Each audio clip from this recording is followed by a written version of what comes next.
안녕하세요, 리핏입니다. 매일 걷기 운동으로 평발을 교정하고 있습니다. 3월이 다 갔네요. 3월은 제가 걸은 걸음수를 다 더해보니까 3월 한 달 동안 477km를 걸었습니다. 저도 기록을 좀 깨보겠다고 열심히 걸었는데 일평균 2만 보까지 도달하는 건 몇 보 좀 모자르게 달성을 했고요. 저도 조금 무리가 될 정도로 많이 걷기는 했습니다. 무엇보다 하루도 쉬지 않고 꾸준하게 걷는 게 제일 중요한 것 같고요. 그런 의미에서 모두 즐거운 걷기 생활 되셨으면 좋겠습니다. 원래 오늘은 나이키 프리런 트레일 5.0을 리뷰했어야 되는데 3월을 기념하는 시점이기도 하고 또 제가 최근에 이 신발을 아주 잘 신어서 이 신발을 먼저 리뷰해 보려고 가지고 왔습니다. 오늘 리뷰할 신발은 레비테이트 4고요. 일단 언박싱 때 제품의 사양이라던가 이런 것들은 대부분 설명을 드렸으니까 오늘은 걷기 운동할 때 어떤 느낌이었는지 좀 설명을 드려볼게요. 그리고 제가 제 친구에게 선물하려고 레비테이트 4를 한 번 더 검색을 했었는데 레비테이트 4보다 조금 더 좋은 조건으로 레비테이트 5가 나왔길래 그것도 구매했습니다. 그래서 오늘은 레비테이트 4를 리뷰함과 동시에 언박싱을 해서 레비테이트 5도 보여드릴 거예요. 그러면 우선 신발의 사이즈는 제가 265로 구매해서 저한테 좀 크다라고 말씀드렸는데 그렇게 커서 불편하다는 느낌은 없었어요. 그러니까 칼발은 정 사이즈로 가셔도 되지만 한 치수 크게 구매하셔도 크게 무리가 없을 만큼의 딱 알맞는 조여주는 착화감이라서 한 치수 크게 구매하셔도 큰 문제는 없을 것 같다가 저의 결론입니다. 제가 항상 맥스 쿠셔닝화가 발목이 좀 아파서 좀 힘들다라고 자주 말씀을 드렸는데 이 신발의 가장 큰 장점은 아침에 9시쯤 이제 이 신발을 신고 출근을 해서 걷기 운동까지 다 마치고 집에 오면 10시쯤 됩니다. 그러니까 한 13시간 정도를 이 신발을 계속 착용하고 다녀봤는데요. 신었을 때 아침에 신고 나올 때랑 저녁에 신고 집에 돌아갈 때까지 착화감에 거의 변화가 없는, 그리고 쿠션감도 항상 꾸준해서 굉장히 좋은 신발이었습니다. 이 신발이 러닝화로 나왔지만 저는 일상 용도로 장시간 착용해서 일상생활을 하시는 데는 아주 문제가 없는 굉장히 좋은 신발이라고 생각합니다. 제가 왜 자꾸 레비테이트에 관해 설명드리기 전부터 이런 말씀을 드리냐면 브룩스 신발 중에서 이 레비테이트가 약간은 저평가된 신발이 아닐까 하는 생각이 들어서 그렇습니다. 굉장히 편했고요. 일상생활과 걷기 용도, 그리고 아마도 제가 러닝을 하진 않았지만 러닝할 때도 꾸준한 조깅 정도를 하시는데 활용하시는 데는 큰 문제가 없는 신발이라고 생각이 듭니다. 이 신발의 총평을 먼저 한번 드려봤고요. 그러면 본격적으로 레비테이트 4를 리뷰하기에 앞서서 레비테이트 5도 잠깐 보여드리고 시작할게요. 이 색깔과는 다르게 제가 흰색으로 구매를 했고요. 레비테이트 4보다는 조금 더 얇은 느낌이 좀 있습니다. 레비테이트 5가 총 3가지 종류가 있더라고요. 그냥 레비테이트 5가 있고 그거는 국내에 출시가 안 됐고요. 이 신발은 레비테이트 5 스텔스 핏이라서 일체형으로 설포도 없이 이런 슬립온 타입으로 되어 있는 신발입니다.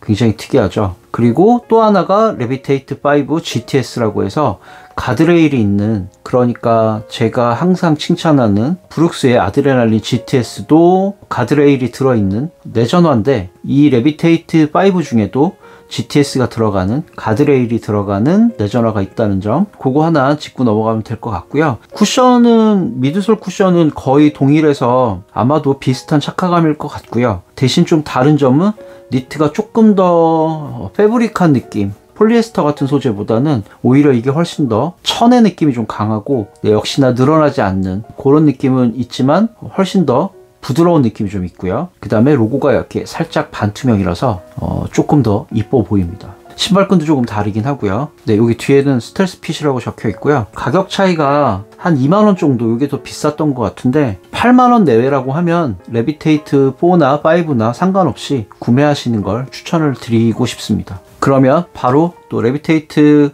4를 제가 리뷰를 한번 해보도록 하겠습니다. 우선 아웃솔 제가 100km 조금 넘게 신었는데요. 정말 하나도 다른 곳이 없습니다. 정말 내구성이 역시나 브룩스라서 정말 1도 다른 부분이 없어서 좀 놀랍고요. 접지력도 역시나 훌륭했고요. 자세히 보시면 여기 디자인드 인 시애틀이라고 이렇게 영문으로 표기가 되어 있더라고요. 굉장히 마음에 들었고요. 미드솔은 진주빛 미드솔이 보이실 텐데 표면에 이렇게 진주빛으로 코팅이 되어 있다 보니까 굉장히 신기한 게 이렇게 약간의 먼지가 묻어도 제가 한번 닦아 볼게요. 긁혀서 오염이 되는 부분은 어떨지 모르겠는데 실제로 이렇게 오염이 된 부분들이 있거든요. 근데 이걸 문지르면 문지르는 대로 잘 닦이는 부분도 있었습니다. 이게 굉장히 신발을 깔끔하게 신을 수 있는 방법이 되겠더라고요. 미드솔조차 오염에 강합니다. 그런 부분은 굉장히 마음에 들었고요. 네, 오늘도 신고 들어와서 이걸 보여드리려고 제가 일부러 닦지 않고 카메라 앞에 가지고 왔습니다. 이렇게 오염이 돼도 잘 닦일 정도로 깔끔한 부분이 있다 정도로 말씀을 드리면 될 것 같고요. 사실 처음에 이 쿠션을 언박싱 때 리뷰할 때도 말씀드렸지만 쿠션감이 좀 생각보다 딱딱해서 걱정을 좀 많이 했어요. 한 서너 번 정도 신다 보니까 한 3, 4일에 거쳐서 신었죠. 그러다 보니까 없던 쿠션감이 갑자기 느껴집니다. 이게 이런 기분은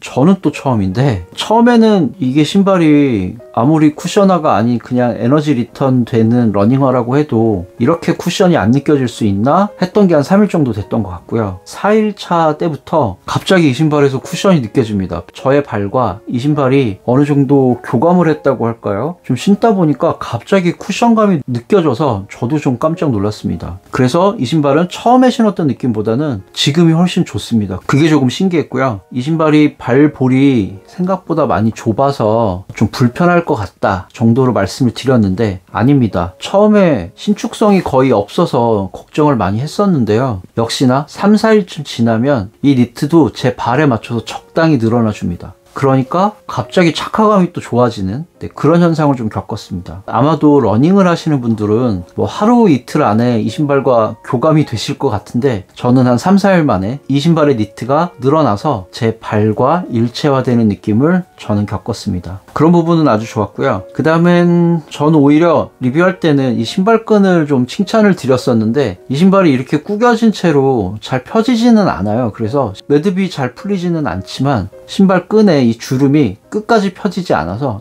살짝 디자인상으로 예뻐 보이지 않는 부분 그런 거 좀 있었고요. 그리고 이런 신발끈의 특징이 계속 신고 걷다 보면 신발끈이 서서히 늘어나기는 합니다. 점점 신발끈이 길어지고 있기는 해요. 네, 그런 부분이 있었고요. 네, 제가 언박싱 때도 이렇게 조명을 넣어서 보여드렸는데 신발의 통기성은 굉장히 좋습니다. 근데 다만 장시간 신었을 때 이 발바닥에서 생기는 열은 양말 부분과 인솔의 바닥 부분과 그 사이에 생기는 열은 없어지지 않아서 발에 의외로 열이 좀 빠지지 않는다 그런 느낌이 좀 있었습니다. 어퍼 쪽에는 통기성이 굉장히 좋아서 여름까지 잘 신을 것 같습니다. 사실 이제 이 신발이 러닝용으로 나온 신발이라서 전장 쿠션이 너무 얇은 거 아니냐라고 생각하실 수 있는데 맞습니다. 저도 이게 조금 더 이 전장 쿠션 쪽이 조금 더 두꺼웠다면 어땠을까 하는 생각을 좀 했었는데요. 물론 이제 그랬다면 신발에 좀 무게가 올라가지 않았을까 하는 생각이 들기는 하고요. 이 신발로 표현할 수 있는 쿠션감에 있어서는 굉장히 최적화한 신발이 아닐까 하는 생각이 들었습니다. 그래서 제가 이 신발의 쿠션감을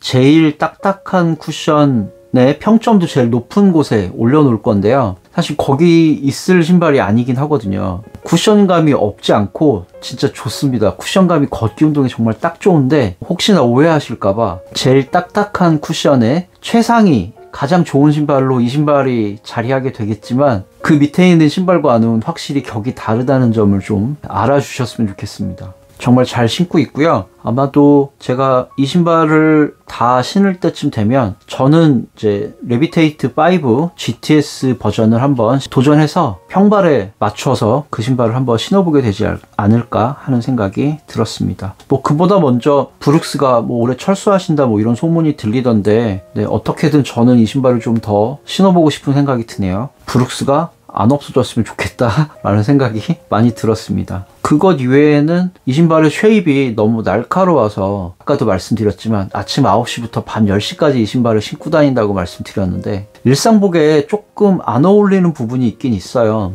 이 신발이 너무 러닝화스럽다 보니 일상복과는 좀 어울리지 않는 부분이 있긴 한데 그런 걸 감안해서라도 이 신발은 아침부터 저녁까지 꾸준하게 무난히 신을 수 있는 그런 신발입니다. 제가 이런 표현을 쓰는 게 맞는지 모르겠는데 쿠셔나를 사람으로 치면 너무너무 친절한 사람이고요. 이런 레비테이트 같은 사람은 조금 츤데레인데 옆에 있으나 없으나 한결같은 사람 같은 느낌이 좀 들었어요. 좀 많이 오바인 거 저도 알고는 있습니다. 근데 너무 친절한 사람 좀 부담되는 것처럼 저는 쿠셔나가 좀 부담이 되고요. 장시간 신고 있어도 무릎부터 발목 이런 곳에 부담 없고 처음부터 끝까지 되게 한결같은 착화감이라서 저처럼 걷기 운동을 하는 사람에게는 호카오네오네의 클리프톤 세븐 같은 사람보다는 레비테이트 5 같은 사람이 훨씬 좋지 않나 하는 생각이 들었습니다. 뭐 가성비로 따져봐도 이 신발은 제가 6만원대에 샀기 때문에 감히 말씀드릴 수 있습니다. 저한테는 레비테이트 4가 훨씬 잘 맞는 신발이었습니다. 저도 이렇게 이 신발을 신어보고 극찬을 하게 될 줄 몰랐는데 저도 제가 좀 놀랍습니다. 네, 이렇게 또 1년에 4분의 1이 가서 이제 4월이 되면 제가 유튜브를 개설한 지 이제 딱 1년이 됩니다. 1년 안에 구독자가 500명 모였으면 좋겠는데 어떻게 될지 모르겠네요. 그렇습니다. 제가 리뷰했던 모든 신발들을 통틀어 가장 가성비가 좋고 착화감이 좋기 때문에 엄청난 찬사를 남기면서 저는 다음 주 이 시간에도 다른 신발 리뷰로 다시 찾아오겠습니다. 구독과 좋아요 많이 부탁드리고요. 오늘도 시청해주셔서 감사합니다. 안녕히 계세요.